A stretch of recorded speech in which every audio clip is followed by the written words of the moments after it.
देखिए कितने शर्म की बात है।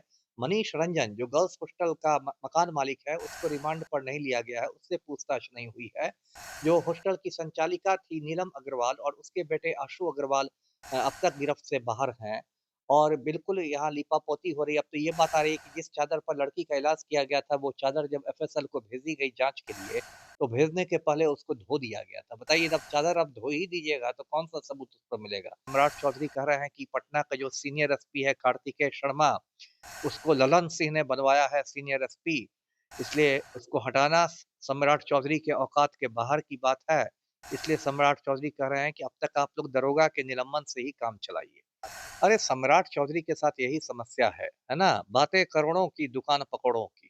बात बड़ी-बड़ी करते हैं, कहते हैं कि गया में सबका पिंडदान कर देंगे अपराधियों का, और अनंत सिंह को तिहाड़ जेल भेजने की औकात नहीं है। सम्राट चौधरी क्या बोलेंगे? अब उनका बुलडोज़र का तेल खत्म हो गया है। शंभू गर्ल्स हॉस्टल पर क्यों नहीं सम्राट चौधरी का बुलडोज़र चल रहा है?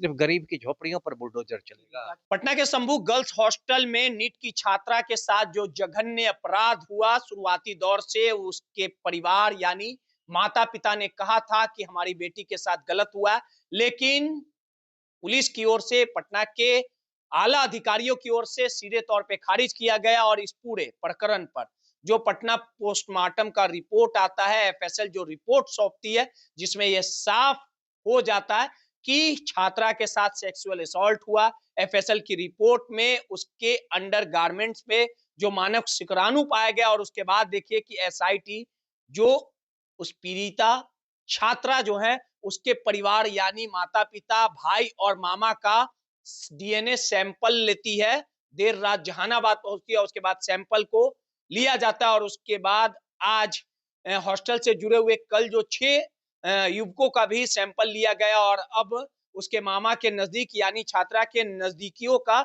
आज डीएनए सैंपल लिया गया। उसके बाद कहीं ना कहीं जो पीड़िता की मामा थी, जो छात्रा की मामा थी, वो आग बबूला दिखे और साफ तौर पे एसआईटी पर गंभीर आरोप लगाया कि कहीं ना कहीं एसआईटी रिश्ते को तार तार कर रहा है। हमारे साथ पूर्व आईपीएस अमिताभ दास सर हैं, उनसे समझने की कोशिश करेंगे कि आखिर माता पिता और भाई का डीएनए सैंपल लेना आखिर वजह क्या हो सकती है। सर, क्या वजह हो सकती है और इस केस को आप किस तरह से देखते हैं? एसआईटी सही दिशा में काम कर रही है? नहीं, नहीं, एसआईटी बिल्कुल गलत दिशा में काम कर रही है। एसआईटी पूरे केस को भटकाना चाह रही है, क्योंकि ये एक बहुत बड़ा सेक्स रैकेट है। इसमें बड़े-बड़े रसूखदार लोग शामिल हैं और नीतीश सरकार के कम से कम आधा भी इसमें शामिल है। एसआईटी यदि ईमानदारी से जाँच करे तो ये सरकार गिर जाएगी, बिहार सरकार गिर जाएगी। इसलिए पहले दिन से ही इसमें ऑपरेशन लीपापोती हो रही है। कैसे सरकार? गिर जाएगी सरकार, आधा दर्जन मंत्रियों को बेनकाब कर देगी एसआईटी, तो सरकार बची रहेगी। आप बताइए? आधा दर्जन मंत्री यदि बेऊर जेल की सैर कर लेंगे तो सरकार बची रहेगी। आप बताइए? इसलिए मैंने कहा यदि ईमानदारी से जाँच हो, लेकिन ईमानदारी से तो जाँच नहीं हो रहा है। लड़की की माँ का सैंपल लिया जा रहा है, इसका सैंपल, उसका सैंपल, आलतू-फालतू ये लोग टाइम पास कर रहे हैं। देखिए बेसिक बात है कि एसआईटी टाइम पास कर रही है, चाहती है किसी बीच कोई दूसरी घटना हो जाए, तो ये मामला ठंडे बस्ते में हो जाए। ऐसे ही आपको याद होगा 2-3 साल पहले पटना में एक रूपेश कुमार सिंह हत्याकांड हुआ था, इंडिगो के मैनेजर का। उसमें भी एसआईटी ने ऐसे ही टाइम पास किया था। और बाद में एक किस्सा तोता मैना गढ़ा था और चार्जशीट कर दिया था 3-4 लोगों को, बाद में सब लोग अदालत से बरी हो गए। इसमें भी टाइम पास किया जा रहा है। अब तक देखिए कितने शर्म की बात है।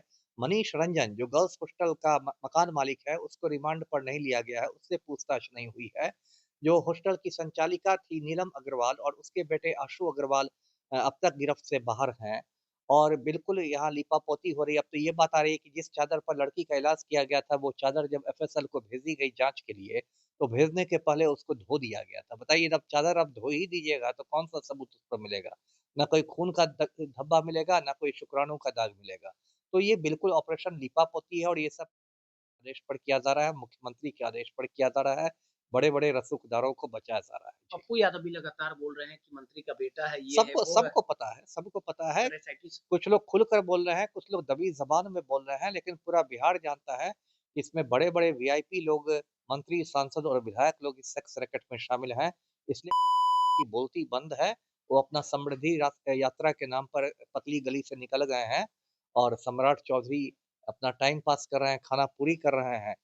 और देखिए आज सम्राट चौधरी पर मैंने एक कार्टून बनाया है, इसमें सम्राट चौधरी कह रहे हैं कि पटना का जो सीनियर एसपी है कार्तिकेय शर्मा, उसको ललन सिंह ने बनवाया है सीनियर एसपी, इसलिए उसको हटाना सम्राट चौधरी के औकात के बाहर की बात है।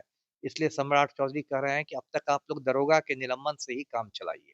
तो ये बिहार के हालात हो गए हैं कि गृह मंत्री की ये भी औकात नहीं है कि वो पटना के सीनियर एसपी का ट्रांसफर कर दें, क्योंकि सीनियर एसपी को ललन सिंह का आशीर्वाद प्राप्त है। जी। इस पूरे प्रकरण में सम्राट चौधरी ने कुछ दिन पहले भी कहा था कि माला चढ़ाया जाएगा अपराधियों को। अरे सम्राट चौधरी के साथ यही समस्या है ना? बातें करोड़ों की, दुकान पकौड़ों की। बात बड़ी-बड़ी करते हैं, कहते हैं कि गया में सबका पिंडदान कर देंगे अपराधियों का और अनंत सिंह को तिहाड़ जेल भेजने की औकात नहीं है। सम्राट चौधरी क्या बोलेंगे? अब उनका बुलडोज़र का तेल खत्म हो गया है। शंभू गर्ल्स हॉस्टल पर क्यों नहीं सम्राट चौधरी का बुलडोज़र चल रहा है? सिर्फ़ गरीब की झोपड़ियों पर बुलडोज़र चलेगा। पीड़िता के मामा आज काफ़ी गुस्से में एकदम हैं। सही है, उनका गुस्सा जायज़ है। कोई भी आदमी इसमें कर लेगा। पीड़िता के परिवार को ही ऐसे घेरा जा रहा है, लगता है वही लोग आतंकवादी हों, वही लोग मेरे घर संदिग्ध रात हों। में आया, एसआईटी दिन में आता। पूरा अनुसंधान को भटकाया जा रहा है। मैंने कहा ना, अनुसंधान को भटकाया जा रहा है और पलटू राम के आदेश पर एसआईटी ऑपरेशन लीपापोती कर रहा है। मैं तो कह ही रहा हूँ, मैं तो पहले दिन से इसकी सीबीआई जाँच की माँग कर रहा हूँ। जो दरोगा निलंबित हुई थाना प्रभारी एक वरीय पत्रकार कुमार प्रबोध जी को धमकी दे रहे आप थे। समझ जाइए कितना लोगों का मनोबल बढ़ा हुआ है ना? आप समझिए। और यदि कोई वो धमकी दे रही है, इसका मतलब उसको उसके पीछे कुछ लोग होंगे। सिर पे हाथ। सिर पर हाथ है, बिल्कुल हाथ है, कैसे नहीं हाथ है? जी। चलिए सीधे तौर पे पूर्व आईपीएस अमिताभ दास सर थे और जिस प्रकार से लगातार कहीं न कहीं एसआईटी सवालों के घेरे में पीड़िता के मामा ने जिस प्रकार से आज गंभीर आरोप लगाया और उसके बाद पूर्व आईपीएस अमिताभ दास सर ने कहा कि अगर इस पूरे मामले की निष्पक्ष एसआईटी जांच कर ले तो बड़े रसूखदार और जिस प्रकार से तमाम मंत्री ये तमाम जो बातें चर्चाओं में चल रही है वो सब हवालात पहुंच जाएंगे। नटराज न्यूज के लिए रोहित कुमार की